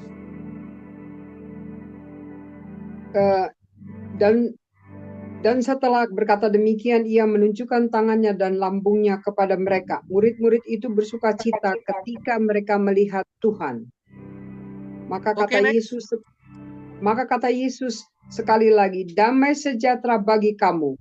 Sama seperti Bapa mengutus aku, demikian juga sekarang aku mengutus kamu." Lanjut. Dan sesudah berkata demikian, ia mengembusi mereka dan berkata, "Terimalah Roh Kudus." Nah, ini dia. Damai sejahtera selanjutnya adalah Yesus menghembuskan Roh Kudus. Pertanyaan saya, apakah selama ini Bapak Ibu taunya Roh Kudus itu pada hari yang ke-50? Apakah Bapak Ibu sadarnya selama ini Roh Kudus hanya diterima pada puncak Pentakosta? Tidak Bapak Ibu. Ternyata sejak dia bangkit, Sejak hari pertama dia bangkit, Roh Kudus itu sudah diberikan kepada murid-murid. Dan itu adalah damai sejahtera. Jadi ketika Anda berkata shalom, itu adalah Roh Kudus bagimu. Roh Kudus itu damai sejahtera. Jadi Roh Kudus itu sudah diterima oleh para murid sejak hari pertama. Tapi memang belum menguasai dengan penuh. Mereka perlu dituntun Roh Kudus day by day sampai hari ke-50, sampai penguasaan Roh Kudus itu dalam diri seseorang full dia. Jadi Roh Kudus itu menguasai orang Kristen itu kadang ya dikuasai cuman 10%. Jangan bilang bahwa hamba-hamba Tuhan yang pendeta-pendeta yang korupsi uang gereja tidak penuh Roh Kudus. Oh, mereka ada Roh Kudusnya dalam hati mereka, tapi Roh Kudusnya tidak diizinkan memerintah 100%. Bapak Ibu yang dikasihi Tuhan, di sini kita belajar bahwa damai sejahtera itu, shalom itu adalah hembusan nafas Tuhan. Di sini Yesus mengembuskan nafasnya. Sebuah paralel yang disengaja dengan Kejadian pasal 2 ayat yang ke-7, di mana Allah mengembuskan nafas kehidupan kepada manusia. Maka jelas roh yang melayang-layang, roh yang merikefet di dalam talitnya itu ibarat burung ya. Burung yang sedang mengepak-ngepakkan sayapnya dari ujung doanya itu. Dia sejak awal diberikan ke dalam hati manusia melalui hembusan Yesus yang sudah bangkit. Jadi hembusan nafas Allah, kata-kata Allah, firman Allah, atau yang disebut kita sudah tahu itu adalah bahasa-bahasa roh, itu adalah roh Allah itu sendiri, yaitu bahasa kasih. Sebab Allah itu adalah kasih pribadinya dalam 1 Yohanes 4 ayat ke-8 dan yang ke-16. Terpujilah Tuhan. Ada kasih, ada roh Allah. Jadi shalom ketika engkau berkata shalom, engkau sedang mengatakan kepada lain, terimalah Roh Kudus. Roh Kudus ada padaku, Roh Kudus terimalah. Apa yang diterima? Roh Kudus bagaimana? Kata-kata firman. Firman Allah, hembusan nafas Allah. Apa itu firman Allah? Hembusan Allah, terimalah apa? Damai sejahtera itu apa? Adalah goncangan kehidupan yang sedang ditata. Adalah pikiran yang kacau yang sedang ditata. Adalah sakit yang sedang disembuhkan. Adalah harapan yang tidak ada menjadi ada. Adalah sesuatu yang Tuhan sudah create, yang sedang kau terima ini loh. Tuhan sudah berikan kepadamu, Tuhan sudah sediakan, terima ini loh. Bapak Ibu yang dikasihi Tuhan, talit, kerudung doa merupakan simbol. Nah, ini kenapa orang-orang Israel ini memakai kerudung doa? Simbol dari kemah kudus. Mereka mengingat, mereka sudah tinggal di tanah Kanaan, sudah mendirikan rumah. Mereka harus mengingat, ketika mereka dibebaskan dari Mesir menuju tanah perjanjian, Tuhan itu berdiam di tengah-tengah mereka dengan mendirikan kemah. Kemah itu tenda, kain yang dibentangkan, dan di situ roh Allah, hadirat Allah tinggal di atas tabut perjanjian. Jadi ketika mereka berdoa, membentangkan talit, membentangkan kain itu atas kepala mereka, mereka sedang berdoa, membaca firman, mengucapkan firman, mereka sedang mengenang, mereka sedang memaknai bahwa mereka berada tinggal di dalam ruang maha suci, persekutuan maha suci dengan Tuhan di tengah kondisi mereka, entah di tengah keramaian atau di tengah kesendirian. Di dalam Midrash Tahuma menyebutkan bahwa Tisit mengingatkan bangsa Israel akan semua perintah Tuhan. Dengan mengenakan kerudung doa itu, mereka sedang berdiri di hadapan Shekinah hadirat Tuhan. Bayangin, Yang dijamah perempuan itu bukan cuma orang yang sedang berada di dalam hadirat Tuhan. Yang sedang dijamah perempuan yang sakit pendarahan adalah Yesua, yang adalah Sang Allah itu sendiri, yang sedang tinggal di dalam kemah, yaitu kerudung doa, atau berada di dalam tabernakel yang berjalan di tengah-tengah bangsa 12 suku Israel itu. Yang dijamah dengan iman, ini adalah Allahku, oleh perempuan yang sakit berdarah. Ketika seorang Yahudi menutupi dirinya dengan talit saat dia berdoa, itu disamakan dengan memasuki tabernakel, tempat kudus yang dipenuhi awan hadirat Allah. Sebagaimana Musa dalam Keluaran pasal 33 ayat 9 sampai dengan yang ke-11. Jadi talit ini kayak bait suci mini gitu loh Bapak Ibu. Ketika seorang menyelimuti diri dengan kerudung doa, dia sedang membungkuk-bungkukkan badannya.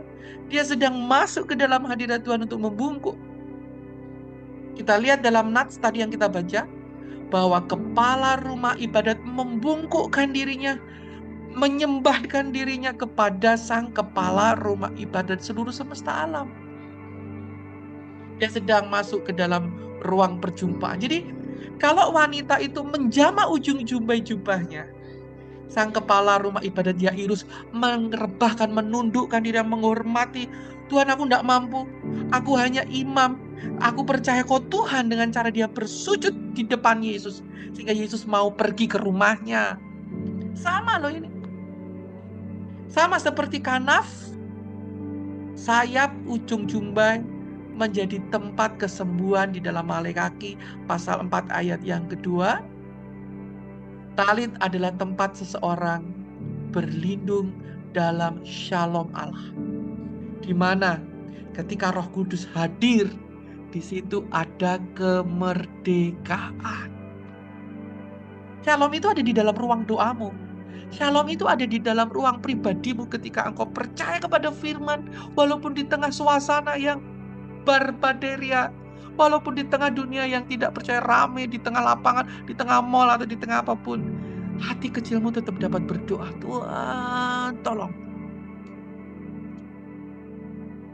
Jadi ketika Yesus mengenakan tisit, karena dia adalah rabi Yahudi, ya tentu pasti harus pakai, karena dia adalah orang Yahudi yang memenuhi hukum Taurat.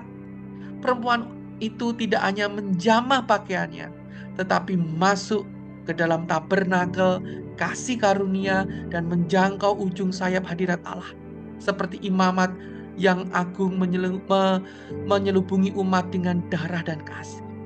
Jadi jubah Yesus dengan tisit talit merupakan kemah perjumpaan dengan Shekinah, dan Roh Kudus adalah awan kemuliaan bersamanya, kuasa itu, dan tiba-tiba kuasa itu keluar menjamah, dan perempuan itu menyentuh, memasuki ruang maha suci, sama seperti Yairus bersujud mohon, dan dia dibawa oleh Tuhan memasuki ruang khusus. Hanya orang percaya yang diizinkan ada di sana. Nah, mari kita lihat permainan kata, permainan bunyi yang ada pada nats ini. Ditulis dalam Lukas pasal yang ke-9 ayat yang ke-15. Setibanya di rumah Yairus, Yesus tidak memperbolehkan seorang pun ikut masuk dengan dia, kecuali Petrus, Yohanes, dan Yakobus, dan ayah anak itu serta ibunya. Kemudian Bapak Ibu, dalam ayat itu dikatakan, lalu pada Markus pasal 5 ayat 41, lalu dipegangnya tangan anak itu, katanya, Talita kum. Wow, walaupun kata Talita dalam bahasa Ibrani adalah anak perempuan kecil, kum, bangunlah. Ketika Yesus dijamah ujung jumbai jubahnya sama perempuan yang 12 tahun, Bapak Ibu baca dan Bapak Ibu lihat, dia ngomong, hai anak, imanmu menyelamatkanku. Jadi walaupun dia perempuan yang berdarah 12 tahun, usianya sudah dewasa, Yesus manggilnya itu anak, anak perempuan, anak Abraham. Di sini Yesus yang mengenakan talit. Kenapa di dalam Markus, Injil Markus, ditulis sebuah kata-kata talitakum, walaupun itu bahasa Aramaik yang ditulis dalam bahasa Yunani. Ini ada bunyi yang dimengerti oleh orang Ibrani. Yesus yang sedang pakai talit, Yesus yang dipegang tisitnya, talitnya, Yesus ngomong talitakum. Wow. Memang tidak ada hubungan artinya, tapi secara etimologi talita dan talit nggak ada etimologi hubungan.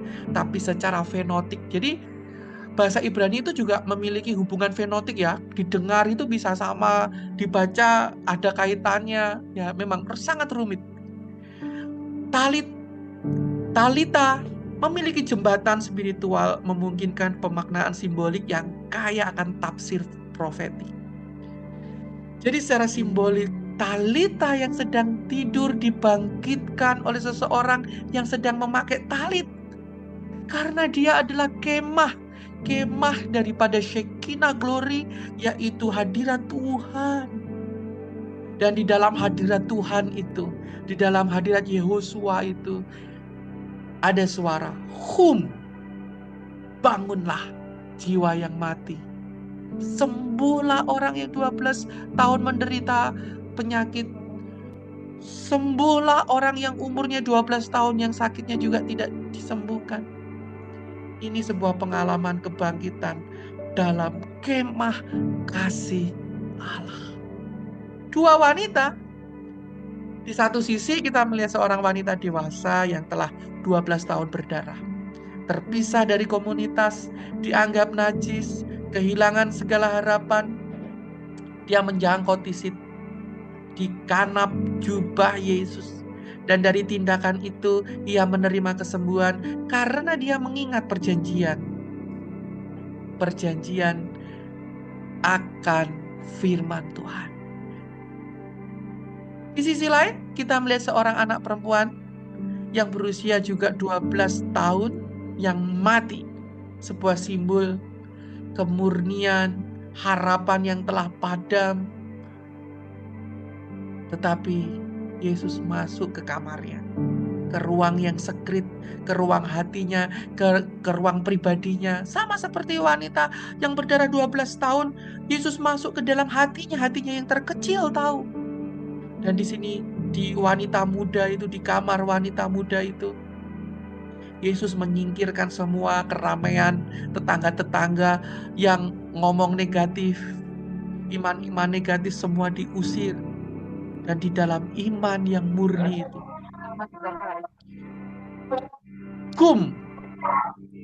gadis kecil bangkit.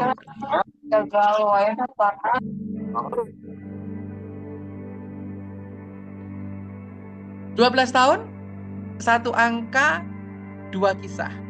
Dua perempuan, satu dewasa, satu anak. Satu di tempat umum, satu di ruang pribadi. Tetapi keduanya dibangkitkan oleh roh yang sama, yaitu roh yang melayang-layang sejak dari permukaan air pertama diciptakan, yang ada pada pribadi sang pemimpin ibadah seluruh alam semesta. Roh yang memberi shalom, roh yang membebaskan, roh yang memberi keutuhan persekutuan antara engkau dan Tuhan. Roh yang memberikan shalom, utuh, sejahtera hidupnya karena terkoneksi dengan Sang Pencipta. Keduanya menunjukkan jalan masuk ke dalam talit, ke dalam kanaf, ke dalam kemah hadirat Allah, dan dari dalam naungan sayap kesembuhan itu mengalir shalom, mengalir kasih yang sejati, bukan sekedar damai yang sekedar perasaan, sebuah kepenuhan jasmani, tetapi sebuah kebangkitan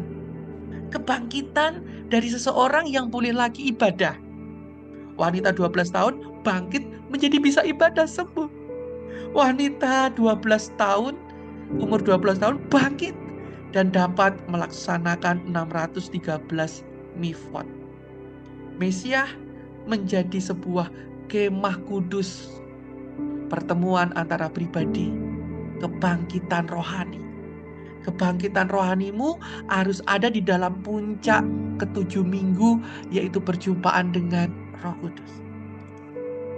Talit dan Talita bukan sekedar bunyi yang serupa, mereka adalah dualisme profetik. Satu mewakili perjalanan menuju hadirat, yang lain dipanggil keluar dari kematian dan terang. Sekarang, masuklah ke dalam sayapnya, peganglah jubahnya Bapak Ibu yang dikasihi Tuhan dalam doa, dan dengarkanlah suaranya. Bangkitlah rohani-rohani yang sedang mati, rohani-rohani yang tidak pernah memiliki hubungan khusus dengan Tuhan. Satu lagi, belum selesai. Yeskiel 8 ayat 3 sampai dengan yang ayat 2 dan 3. Kita juga melihat bahwa ujung-ujung jubah itu tidak hanya pada kerudung doa. Tetapi orang Ibrani seringkali memiliki jambang yang dipelihara panjang. Apa maksudnya mereka memelihara rambut dan dikepang panjang seperti ini dan tidak boleh dipotong? Nabi Yeskiel mengatakan bahwa ia mengulurkan bentuk tangan dan memegang aku, ya. Bapak Ibu dapat baca sendiri karena mungkin waktu saya tidak dapat dengan cepat. Di dalam Yeskiel pasal 8 ayat 2 dan yang ketiga. Di situ Bapak Ibu, Yeskiel melihat bahwa ada jumbai rambut di kepalaku yang dipegang. Berarti Yeskiel memiliki jumbai rambutnya. Jadi Bapak Ibu, tindakan memegang tisit kepala. Jadi tisit itu juga bisa ditempatkan di kepala. Artinya apa? Artinya bahwa bukan cuma kerudung doa itu bukan cuma dalam pakaian, tapi kerudung doa itu kerudung di dalam pikiran. Otak kita ini ada ujung-ujungnya. Otak kita di dalam ujung-ujung pemikiran hidup kita. Disitulah kita perlu memberikan firman Allah. Dan dalam bagian ini, Yeskiel menyebut rambut di kepalanya dengan istilah shishit roshi, ya, yang secara harafiah berarti tisit dari kepala. Ini memperluas pemahaman kita dengan makna tisit, bahwa tisit itu tidak hanya dimaknai dalam baju saja, tapi juga harus dalam kepala. Firman Tuhan tidak boleh hanya diingat secara harafiah, tapi juga harus diingat dalam pikiran-pikiran.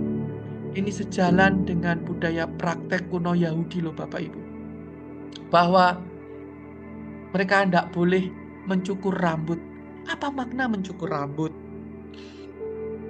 Apa makna bagi mereka kenapa Simpson itu tidak boleh mencukur rambut? Nah, apakah rambutnya Simpson juga panjang? Sebenarnya yang dimaksud rambut panjang yang tidak boleh dicukur ini adalah sisit, ya. Sisit, apa sisit ini? Sisit ini sebagai identitas. Kita sudah lihat tadi, sebagai identitas pengingat akan firman Tuhan. Nah, kalau identitas pengingat sebagai orang Kristen digunting, nah kapankah kita sebagai bagian daripada Tuhan kita memotong sisit ini? Ketika kita mencukur rambut kita, itu artinya kita memasukkan filosofi, pengertian daripada luar masuk ke dalam. Kapankah firman Tuhan kita potong? Ketika kita sebagai hamba Tuhan menyampaikan firman, bukan daripada isi firman tersebut, tetapi kita padu-padankan dari luar, dipotong dia bicaranya firman. Itu yang terjadi ketika Simpson dipotong rambutnya oleh Delila. Ujung-ujung janggut, ujung-ujung rambut secara khusus dipelihara sebagai bagian dari identitas, sebagai bagian dari ketaatan mereka terhadap hukum Taurat. Identitasnya orang Kristen dipotong. Bapak Ibu yang dikasihi Tuhan, hari-hari ini banyak hal itu terjadi. Dan dalam konteks Yeskiel ini, Bapak Ibu, tisit di dalam pikiran menjadi titik kontak antara nabi dan roh Allah. Jadi Roh Allah itu dapat menjamah pikiran kita, dalam tisit kita, dalam cara kita mendalami firman Tuhan. Dalam konteks budaya Ibrani kuno, rambut dan janggut bukan hanya soal gaya, melainkan simbol identitas, kekudusan, pemisahan dari praktek-praktek kafir. Jadi bangsa kafir saat itu, mereka itu memiliki cara berpakaian sendiri, memiliki gaya rambut sendiri. Jadi sebagai orang Ibrani, Israel tahulah karena rambutnya berbeda gayanya. Itulah identitas yang Allah berikan. Oleh sebab itu orang Kristen seharusnya memiliki identitas hidup Kristen, nggak boleh sama dengan yang lain. Jadi pakai tisit bukan berarti saya hari ini mengajarkan Bapak Ibu untuk semua pakai kerudung doa gitu ya, terus memelihara janggut. Tidak. Ini merupakan identitas orang Kristen, identitas firman yang dipotong. Begitu juga tato ya. Tato ini juga dilarang. Saya baru menemukan ayatnya. Jadi tato itu budaya pagan. Sedangkan orang Yahudi nggak boleh. Itu ternyata tato, rambut-rambut panjang ya. Orang-orang Semitik kuno itu juga ada yang mengiris-ngiris tubuhnya itu. Isabel, kita sudah lihat Isabel dan nabi-nabi Baal, mereka mengiris-iris tubuhnya sebagai bentuk duka cita, ritual penyembahan kepada berhala. Nah, sebagai identitas gaya hidup kafir itulah yang Tuhan nggak mau ada dalam kehidupan kita. Ya, di dalam Yeremia juga istilahnya sangat menarik. Yeremia 9, ini ya Bapak Ibu ya. Yeremia 9 ayat 25 atau 26, Yeremia 25 ayat 23 ini. Nanti PPT-nya akan saya bagikan di kolom chat. Bahwa dikatakan di sini bahwa kita harus mengenakan tisit bukan di dalam baju, tapi identitas di dalam hati, di dalam pikiran kita. Dan bahwa ketika kita menggunakan kerudung doa di dalam hati dan pikiran kita, di dalam iman kita, saat itulah kita dihembuskan Roh Kudus yang ada di dalam kita semakin menguasai kita. Nah, ada sebuah ayat ya, sebelum kita ayat ke ayat sana, apa sih kesimpulannya shalom ini? Jadi kata shalom, kata damai sejahtera itu bukan cuman kata biasa, tapi kesempurnaan dan keutuhan yang berarti ibadahmu, ibadah pribadimu. Manusia Anda ini kembali memiliki keutuhan relasi dengan Sang Pencipta. Hadirat yang menyelimuti adalah hadirat Roh Kudus. Shalom adalah gerakan Roh Kudus yang menyelimuti jiwa dan batinmu. Pemulihan dan kebangkitan, shalom adalah pemulihan dan kebangkitan di dalam Maleakhi pasal 4 ayat yang kedua. Membawa kesembuhan bagi Anda. Membawa pemulihan, kebangkitan rohani ketika ibadahmu berjumpa dengan kepala ibadah surgawi. Ibadahmu dituntun dalam ibadah yang sejati. Ibadah di dalam kebenaran dan roh. Nafas dan firman. Jadi shalom adalah nafas dan firman. Ketika Yesus mengembuskan Roh Kudus, ketika kuasa itu mengalir dari dirinya, shalom adalah roh itu. Mari kita lihat Bapak Ibu. Saya tolong dibaca Kolose pasal 3 ayat yang ke-15. Apa yang dimengerti oleh Rabi Saul, Rasul Paulus. Kolose pasal 3 ayat yang ke-15. Saya mohon dengan hormat untuk dapat dibaca, sebab kita belum berhenti. Kita akan berhenti jam 9 malam. Sabar Bapak Ibu ya. Saya mohon hormat untuk dibaca Kolose pasal 3 ayat yang ke-15. Saya Pak Ferry. Silakan. Kolose 3 ayat 15. Hendaklah damai sejahtera Kristus memerintah dalam hatimu. Stop di situ, Bu. Stop di situ. Hendaklah damai sejahtera Kristus memerintah dalam hatimu. Loh, ini aneh. Damai sejahtera kok bisa memerintah? Kalau misalkan damai shalom itu merupakan engkau sembuh, engkau penuh, duitmu banyak, sukacita, bukankah itu shalom secara duniawi? Bukankah di sini Paulus ngerti bahwa shalom itu harus memerintah? Nah, siapa yang memerintah dalam hati kita? Kalau bukan firman Tuhan. Siapa yang memerintah hati kita kalau bukan Roh Kudus? Selain itu nggak boleh memerintah, Bapak Ibu. Yang memerintah dalam hati kita bolehnya hanya Yesus, Sang Firman, Allah Bapa itu sendiri, Roh Kudus itu sendiri. Jadi kata-kata Kolose pasal 3 ayat 15 tolong dibaca ulang, Ibu. Hendaklah damai sejahtera Kristus memerintah dalam hatimu. Karena untuk itulah kamu telah dipanggil menjadi satu tubuh. Kita ini dipanggil dalam satu tubuh bersama Kristus, tubuh sebagai bait Allah. Bukankah tubuh kita ini adalah bait Roh Kudus? Kita harus jadi satu dengan Roh Kudus dalam doa, dalam iman. Minggu yang ke-7, hari-hari ini adalah puncak kepenuhan roh.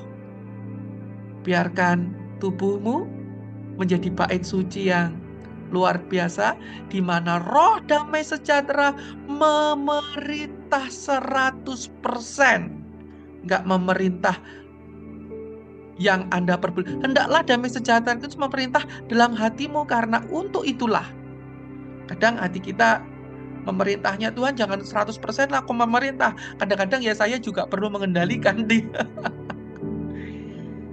Untuk itulah kita dipanggil, diselamatkan, dijadikan satu bagian dalam Kristus. Agar shalom. Ngerti ya? Ketika kita sekarang ngomong shalom, kita sedang melepaskan ucapan roh. Kita sedang menghembuskan roh. Kita sedang menghembuskan roh kepada para pendengar. Shalom. Damai sejahtera bagimu. Sama seperti Yesus melakukannya. Keselamatan bagimu. Roh Kudus bagimu. Nah, shalom itu adalah Yesus itu sendiri. Shalom, Yesus sebagai pangeran shalom melalui salibnya ya. Di dalam Efesus 2 14-17, salib adalah pusat shalom, pengampunan diberikan, permusuhan dihapus, dinding pemisah dihancurkan. Shalom bukan hanya perasaan damai saja Bapak Ibu, tetapi sebuah rekonsiliasi ilahi. Dan itu perlu perjuangan. Itu perlu penyatuan diri kita dengan Kristus. Oh, enggak enak. Untuk shalom dalam kepenuhan roh itu enggak enak. Kita harus digoyang, bangkitkan. Kita harus berusaha terbang. Seperti sayap itu kita harus mengepak-ngepakkan iman kita. Shalom bukan damai tanpa salib, tetapi damai karena salib. Haleluya. Paham ya di sini? Jadi shalom. Orang mau shalom gitu tok. Tetapi shalom itu damai karena salib. Karena tanganmu harus dilubangi. Karena lambungmu juga harus ditusuk. Karena pikiran-pikiranmu juga harus ditusuk. Shalom dalam sudut eskatologi. Shalom. Dalam Wahyu pasal 21 ayat 1. Dan aku melihat langit yang baru, bumi yang baru. Ketika Anda bersekutu terus dengan Tuhan, tujuannya untuk apa? Supaya engkau beroleh persekutuan pribadi kepada puncak shalom. Bukan puncaknya bukan cuma Pentakosta saja, tapi puncaknya. Bukan cuma ketika Anda melakukan mujizat-mujizat, enggak. Shalom ada ketika Anda dikenal oleh Tuhan. Oke lah, Anda boleh melakukan banyak mujizat, silakan. Dan Tuhan tidak terkesan dengan mujizat dan karya karunia-karunia, sebab itu pemberiannya dia. Karena shalom sesungguhnya membuat Anda dapat memasuki langit baru dan bumi baru. Kesempurnaan yang dipulihkan. Shalom itu damai yang penuh dalam langit dan bumi baru. Di dalam Yesaya pasal 9 ayat yang kelima, Yesus Kristus itu adalah Shar Shalom. Shar Israel. Itu Israel itu Shalom. Wah, ini penjelasan lain lagi ya kata-katanya ya. Jadi salibnya meruntuhkan tembok permusuhan antara manusia dengan Allah. memberikan penyatuan antara langit dan bumi. Jadi bagaimana Anda dapat menuju langit baru, bumi baru? Anda harus terlepas dari gaya gravitasi bumi. Baru Anda dapat terbang, baru Anda dapat terangkat, baru Anda dapat shalom. Jadi shalom bukan akhir dari konflik saja, itu sebuah pemulihan relasi, itu penyembuhan ciptaan, itu adalah kerajaan Allah yang sempurna. Shalom itu bukan cuma nothing missing, bukan nothing broken saja, tetapi akan digenapi sepenuhnya saat Sar Shalom, Raja Damai, memerintah dalam kekekalan. Dan itu harus didahului. Dia memerintah dalam hati kita. Shalom, dalam Wahyu 22 ayat 3. Tidak akan ada lagi kutuk, tangis, dan gertak gigi. Shalom. Tuhan Yesus memberkati Roh Kudus bagi Anda semua. Amin. Shalom. Amin. Luar biasa. Keren. Wow. Pak Ferry. Apa yang bisa kami katakan selain terima kasih banyak? Boleh nanya dikit nggak, Bu? Boleh Ntar nanya. dulu, Ibu belum disuruh nanya. Karena waktunya sudah mau habis. Ya, jadi Ibu chat kalau Ibu mau bertanya. Karena waktunya sudah mau habis, kita ada kuliah jam 7, Ibu. Kita lagi menikmati shalom dan pencurahan Roh Kudus. Shalom damai damai karena salib. Pencurahan Roh Kudus sudah dari malam pertama setelah kebangkitannya. Gitu. Gereja saya